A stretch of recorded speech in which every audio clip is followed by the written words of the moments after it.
এক নম্বর হাদিস শরীফ আখলিস দিরাকা আকফিকা আমালুল কলিল।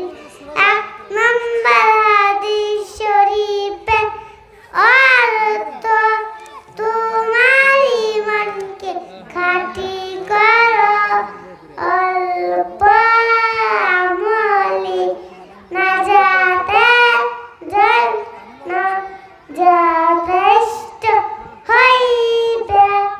দুই নম্বর হাদিস শরীফ খায়রুকুম মান তাআল্লামাল কুরআনা ওয়া আল্লামা। দুই নম্বর হাদিস শরীফের অর্থ তোমাদের মধ্যে সর্বোত্তম ওই ব্যক্তি যে কোরআন মাজিদ শিক্ষা করে এবং অপরকে শিক্ষা দেয়। সালাম দাও। আসসালামু